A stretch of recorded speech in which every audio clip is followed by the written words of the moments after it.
నాని అందరిలాంటి పిల్లవాడే. కాని అల్లారు ముద్దుగా వెన్నముద్దలు తిని పెరిగినవాడు కాదు. ఆడుతూ పాడుతూ బడికి పోవాల్సిన వయసులో బర్రెల్ని మేపుతూ బాతుల్ని కాస్తూ బాల్యంలోనే కుటుంబ బాధ్యతలు మోస్తున్నవాడు. సూర్యోదయానికి ముందే లేచి కార్యోన్ముఖులైన వారు జీవితంలో గొప్పవాళ్లవుతారన్న తల్లి మాటల్ని గురోపదేశంగా తలచి ఆమెతో పాటు ఉదయాన్నే లేచి కాలేజీలో ఉన్న విగ్రహాల దగ్గర శుభ్రం చేసి పూలు అలంకరించే పనిలో తల్లికి సహకరించేవాడు. చదువుకోవాలన్న కోరిక ఉన్నా స్కూలుకు వెళ్లలేని పరిస్థితి నానిది. రోజు కాలేజీలో మార్నింగ్ వాక్ చేసే ప్రిన్సిపాల్కి ఒకరోజు వినమ్రంగా నమస్కారం చేశాడు నాని. ఆ పిల్లవాడి కళ్ళలోని నిర్మలత్వం, నవ్వులోని స్వచ్ఛత ఆయనను ఆకర్షించాయి. వాత్సల్యంతో ఆయన నానిని చేరదీశాడు. అప్పట్నుండి రోజు ఉదయం నాని ఆయనతో కలిసి నడుస్తూ ఎన్నో విషయాలు తెలుసుకునేవాడు. భీమవరంలోని ఆ కాలేజ్ ఆవరణలో నాని కుటుంబం ఒక మూలనున్న పూరిపాకలో ఉండేది. కారణం, నాని తండ్రి అయినవాళ్ల చేతిలో మోసపోయి ఉన్న పొలాన్ని పోగొట్టుకుని తిరిగి తన పొలం తనకు దక్కే వరకు రానని వేరే ఊరిలో ఉండిపోయాడు. ఒకరోజు నాని ఇంటికి వచ్చేసరికి ఇంట్లో వండటానికి ఏమీ లేక, ఆత్మాభిమానంతో ఎవరినీ అడగలేక, తన పిల్లల ఆకలి తీర్చలేకపోతున్నాను అన్న బాధతో, భర్త దగ్గర లేడన్న బెంగతో తల్లి ఏడుస్తుంటే నాని చెలించిపోయాడు.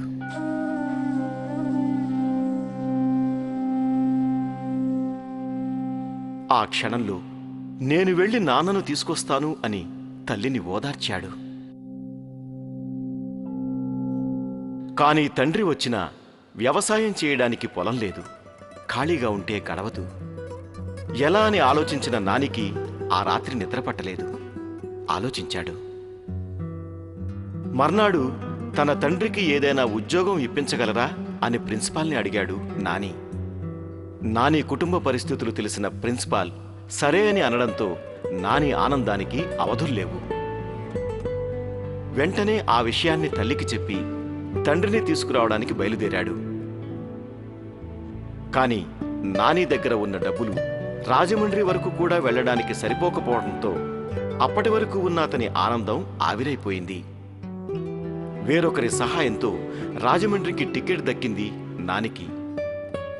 ఆ క్షణంలో తన పరిస్థితికి తనలో తానే చింతిస్తున్న నానికి అక్కడే భిక్షమెత్తుకుంటున్న ఒక కుష్ఠరోగి కనిపించాడు. అప్పుడు నానికి, ఎప్పుడూ మనకున్న దాన్ని చూసి తృప్తిపడాలి, ముందు దాన్ని ప్రేమించాలి, ఆ తర్వాత మనకు కావలసిన దాని గురించి కోరుకోవాలి, కృషి చేయాలి, అప్పుడే మనం అనుకున్నది సాధించగలుగుతాం అన్న ప్రిన్సిపల్ మాటలు గుర్తుకు వచ్చాయి. వెంటనే నానిలోని దిగులంతా మాయమైపోయింది. తండ్రిని తీసుకురావడమే తన లక్ష్యమని దృఢంగా నిశ్చయించుకున్నాడు. కాని రాజమండ్రి నుంచి తండ్రి ఉన్న ఊరు ఎంత దూరమో తెలీదు, ఎప్పటికి చేరుకుంటాడో తెలీదు. అయినా నాని నడుస్తున్నాడు. మండుటెండలో కాళ్లకు చెప్పులు కూడా లేకుండా నడుస్తూనే ఉన్నాడు నాని. ఎంత దూరం ఇలా నడవగలను అని మనసు ప్రశ్నిస్తోంది. నా తండ్రిని చేరుకోవడానికి ఎంత దూరమో అంత దూరమూ నడుస్తానని తన మనసుకు తానే సమాధానం చెప్పుకున్నాడు నాని. ఖండాలు దాటి వలస వచ్చిన పక్షి గుడ్లు పెట్టి పిల్లల్ని చేసి ఆ పిల్లలకు రెక్కలు వచ్చి ఎగరటం మొదలుపెట్టగానే ఆ పక్షి వెనక్కి తిరిగి వెళ్ళిపోతుంటే పిల్లలు కూడా తల్లి పక్షిని అనుసరించి వెళ్ళిపోతుంటాయి. తాము వెళుతున్నది ఎంత దూరమో ఆ దూరం తాము ఎగరగలమో లేదో అన్న ఆలోచన కూడా లేకుండా తల్లి వెనక వెళ్ళిపోవాలన్న ఆతృత, ప్రేమతో తమ రెక్కలపై తమకు మాత్రమే ఉన్న నమ్మకంతో ఎలా వెళ్ళిపోతాయో అలాగే నాని కూడా ఆకలితో నీరసం ఆవహిస్తున్నా, కాళ్ళు చీరుకుపోయి నెప్పి పుడుతున్నా, చుట్టూ చీకటి భయపెడుతున్నా ఎలాగైనా తండ్రిని చేరుకుని ఇంటికి తీసుకురావాలన్న ఒకే ఒక్క సంకల్పం అతన్ని 40 కిలోమీటర్ల దూరం నిర్విరామంగా నడిచేలా చేసింది.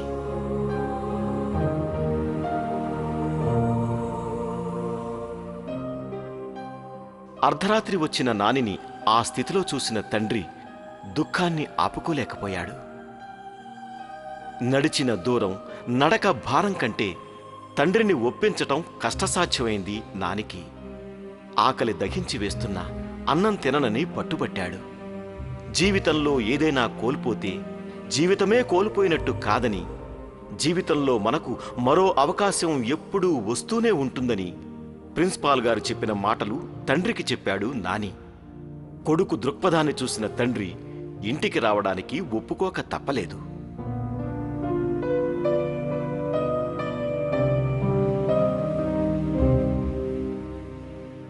భర్తను ఒప్పించి ఇంటికి తీసుకువచ్చిన కొడుకును చూసి గర్వపడింది నాని తల్లి. నాని తండ్రికి వాచ్మెన్ ఉద్యోగం ఇచ్చారు ప్రిన్సిపాల్. తండ్రితో పాటు కాలేజీలో ఉంటున్న నానికి చదువుకోవాలనే కోరిక మరింత పెరగసాగింది. కాని తండ్రి జీతంతోనే కుటుంబం గడిచే పరిస్థితి లేకపోవడంతో తాను కూడా ఉద్యోగం చేయాలని నిశ్చయించుకొని ప్రిన్సిపాల్ గారిని ఉద్యోగం అడిగాడు నాని. నోటీస్ బాయ్గా కాలేజీలో ఉద్యోగం వచ్చింది నానికి.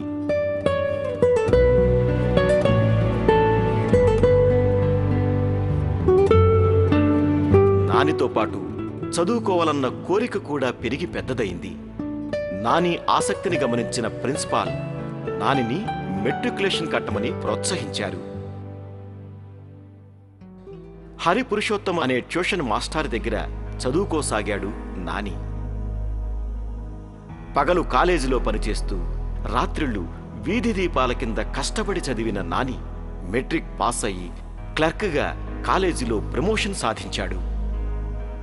తన రెక్కలని తాను నమ్ముకున్న పక్షి ఎక్కడికైనా ఎగరగలదని, నేర్చుకునే తత్వాన్ని ఎప్పటికీ వదులుకోవద్దని ప్రిన్సిపాల్ చెప్పిన మాటలే ఆచరిస్తూ శ్రద్ధతో నిజాయితీగా పనిచేస్తూ అందరి మన్ననలు పొందారు నాని.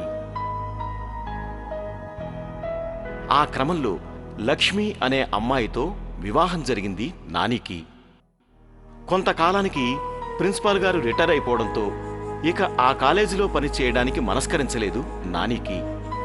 హైదరాబాదులో ఉన్న హరి పురుషోత్తం గారికి ఉత్తరం రాసి బయలుదేరి వెళ్ళాడు. వాళ్ళింట్లోనే ఉంటూ ఉద్యోగ ప్రయత్నాలు ప్రారంభించాడు. అనుకోకుండా ఒకరోజు స్కూల్లో టీచర్గాను, గవర్నమెంట్ ఆఫీసులో క్లర్క్గాను 2 ఉద్యోగాలు రావడంతో ఎక్కువ జీతం వచ్చే గవర్నమెంట్ ఉద్యోగం చేయాలా, తక్కువ జీతమైనా తనకు ఇష్టమైన టీచర్ ఉద్యోగం చేయాలా అన్న సందిగ్ధంలో ఉన్న నానికి ఉపాధ్యాయ వృత్తి గౌరవప్రదమైనది. అక్కడ నిన్ను నువ్వు మలుచుకునే అవకాశం ఉంటుందని చెప్పిన హరి పురుషోత్తం గారి సలహా మేరకు టీచర్ ఉద్యోగాన్నే ఎంచుకున్నాడు నాని. బాల్యంలో అసలు స్కూలుకే వెళ్ళని నాని అప్పటి నుండి 10 మందికి పాఠాలు చెప్పే నారాయణరాజు మాస్టారుగా ఎదిగాడు. అదే అతన్ని జీవితంలో ఉన్నత స్థానానికి తీసుకువెళ్లిన నిర్ణయమైంది. ఆ స్కూలు హెడ్ మాస్టర్ ఆదేశం మేరకు పట్టుదలతో 40 రోజుల్లో ఇంగ్లీషు నేర్చుకున్న నారాయణరాజు అంతటితో ఆగిపోకుండా బిఏ, బిఈడి, ఎంఏ వరకు చదివి 18 సంవత్సరాల పాటు ఆ స్కూల్లో పనిచేసి ఉత్తమ ఉపాధ్యాయునిగా అందరికీ ఆదర్శవంతమయ్యాడు. కానీ హెడ్ మాస్టర్ విడి తిలక్ గారు రిటైర్ అయిన తర్వాత ఆ స్కూలు పరిస్థితులు పూర్తిగా మారిపోయాయి. ఎప్పుడూ స్ట్రైక్లు, గొడవలు. మేనేజ్మెంట్కు టీచర్లకు మధ్యన జరిగే గొడవల్లో విద్యార్థుల భవిష్యత్ పాడవటాన్ని సహించలేకపోయాడు నారాయణరాజు మాస్టారు. ఆ క్రమంలో మిగిలిన ఉపాధ్యాయులకు వ్యతిరేకమయ్యారు. ఆ సంఘర్షణలో తానే ఒక స్కూలు ఎందుకు పెట్టకూడదు అని ఆలోచించిన నారాయణరాజు వెంటనే తన గురువైన హెడ్ మాస్టర్ని కలిసి విషయం చెప్పగానే ఆయన కూడా మంచి ఆలోచన అని ప్రోత్సహించాడు. అనుకున్నదే తడవుగా ఒక ఇంటిని అద్దెకు తీసుకుని అప్పటికప్పుడు స్కూలు పేరు బోర్డుపై రాయించి మర్నాడు స్కూలుని ప్రారంభించిన నారాయణరాజును చూసి అభినందించారు హెడ్ మాస్టారు. అప్పట్నుండి తన భావాల్లోనూ బాధ్యతల్లోనూ పాలు పంచుకునే భార్య లక్ష్మి సహకారంతో స్కూలుని వృద్ధిలోకి తీసుకువచ్చాడు. కొన్ని ఒడిదుడుకులు ఎదురైనా వాటిని అధిగమించి తను నమ్మిన నీతి నిబద్ధతలే పెట్టుబడిగా పెట్టి ఆ స్కూల్తో పాటు హైదరాబాదులో మరెన్నో స్కూల్స్ని స్థాపించి విద్యాబోధనలో నూతన ప్రమాణాలను నెలకొల్పారు.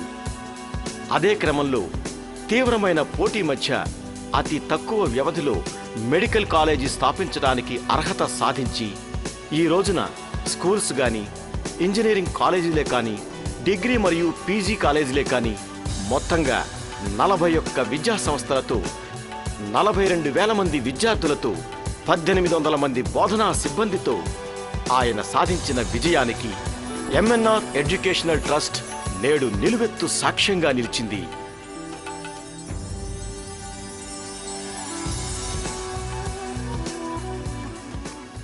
యద్భావం తద్భవతి. Now I would like to invite our Honorable Chairman Mr. M.N. Raju Garu to come on to the dais and speak a few words about our students.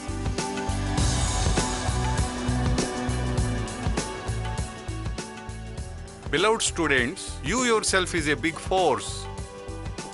Your force you make use to design your destination. Designing your destination must be done now itself. If not, your past life will become a waste paper. Your present life will become a newspaper. And your future life will become a question paper. The whole life will become a tissue paper itself. సాధించిన విజయాలతోనే ఆగిపోలేదు, అలసిపోలేదు. ఎందుకంటే ఆయన దృష్టిలో retired అనే పదానికి అర్థం రీట్రైడ్ అని.